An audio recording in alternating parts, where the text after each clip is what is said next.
देखिए ये कमेंट है। कमेंट क्या है?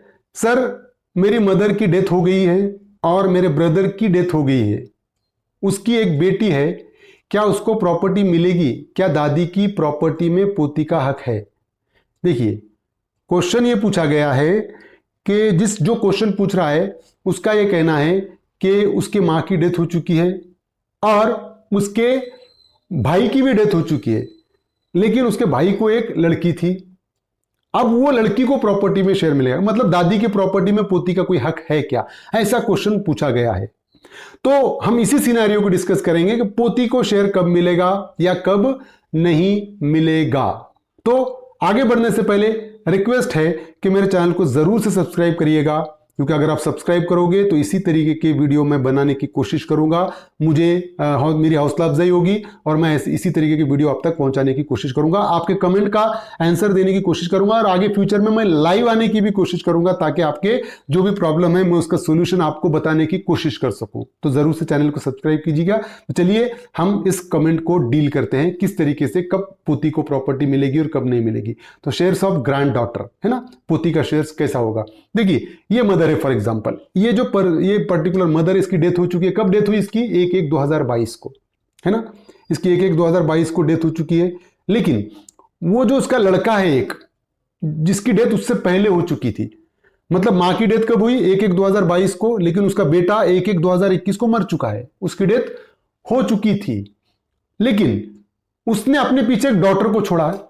जब उसकी डेथ हो गई थी 21 में, जब उसकी डॉटर थी, और उसके बाद मां की डेथ हुई 1/1/2022 को। अब प्रॉपर्टी का डिस्ट्रीब्यूशन किस तरीके से होगा? अब इस जो डॉटर है, मतलब ये जो पोती है, ग्रैंड डॉटर होगी उसकी अभी, तो उसको शेयर है क्या प्रॉपर्टी में? मतलब अगर हम देखें ना, तो ये जो है ये है ग्रैंड डॉटर, इसकी जो है वो ग्रैंड डॉटर है। तो अब इसको कोई शेयर है क्या, ये देखना है हमको। तो आप बात ध्यान में रखिए, अगर उसने 1 करोड़ की प्रॉपर्टी अपने पीछे छोड़ी है, तो वो 1 करोड़ में इस डॉटर का कोई शेयर है क्या? मतलब दादी की प्रॉपर्टी में पोती का कोई शेयर है क्या?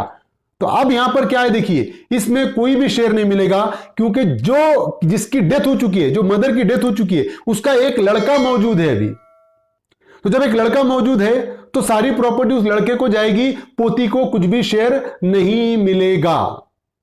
अगर मरने वाली का अपना खुद का अगर लड़का है तो पोती को शेयर नहीं जाएगा।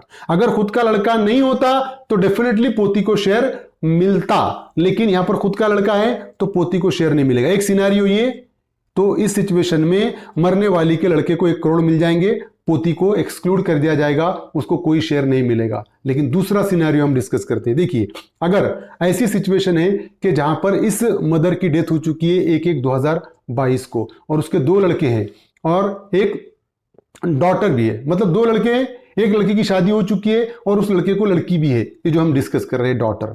अब हुआ ऐसा, 1 करोड़ की प्रॉपर्टी उसने अपने पीछे छोड़ा है ना। 1/1/2022 को 1 करोड़ रुपए की प्रॉपर्टी थी, तो 1 करोड़ रुपए की प्रॉपर्टी उसने अपने पीछे छोड़ा, लेकिन अभी दोनों बच्चे हैं उसके, दोनों लड़के हैं। तो क्या होगा, वो 1 करोड़ रुपए दोनों लड़कों में 50-50 लाख डिवाइड हो जाएंगे।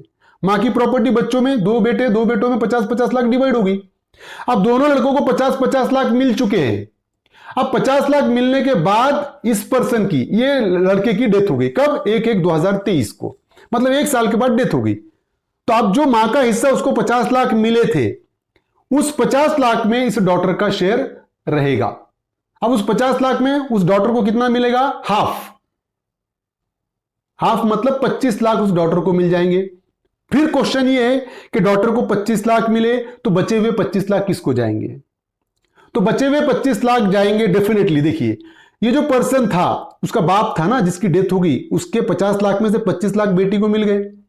अब बचे हुए 25 लाख किसको जाएंगे? तो बचे हुए 25 लाख अगर उस पर्सन का फादर होता तो फादर को जाते, तो फादर नहीं है, मदर की तो डेथ पहले ही हो चुकी है। अब उस सिचुएशन में बात ध्यान में रखिए, हम डिस्कस कर रहे हैं इस पर्सन की। अगर इसका मदर की तो पहले डेथ हो चुकी है, फादर की भी डेथ हो चुकी है, इसको एक ही लड़की है जिसको हमने 25 लाख दे दिया। अब बचे हुए 25 लाख किसको जाएंगे?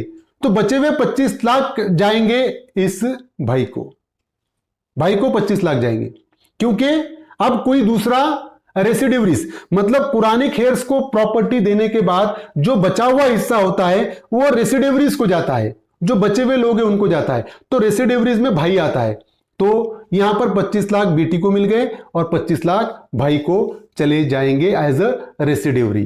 तो बात ध्यान में रखिए कि इस तरीके से प्रॉपर्टी डिस्ट्रीब्यूट होगी। अगर भाई नहीं है तो भाई के बच्चों को जाएगी, भाई के बच्चे नहीं है तो भाई के बच्चे के बच्चों को जाएगी, वो नहीं है तो चाचा को जाएगी। इस तरीके से प्रॉपर्टी रेसिडिवरीज में डिस्ट्रीब्यूट होंगी। तो यही था आज का लेक्चर कि कब दादी की प्रॉपर्टी में पोती को शेयर मिलेगा। अगर दादी को के लड़का अगर मौजूद है तो पोती को शेयर नहीं मिलेगा, दूसरा अगर लड़का है तो। अदरवाइज अगर लड़का नहीं है तो उसका शेयर पोती तक जा सकता है, जो सिनेरियो हमने डिस्कस किया। उम्मीद करता हूं कि आपको समझ में आया होगा। समझ में आया तो मेरे चैनल को जरूर से सब्सक्राइब करिएगा और इस लेक्चर को ज्यादा से ज्यादा लोगों तक शेयर कीजिए ताकि सारों को ये समझ सके कि मुस्लिम विरासत के कानून क्या है। Thank you very much.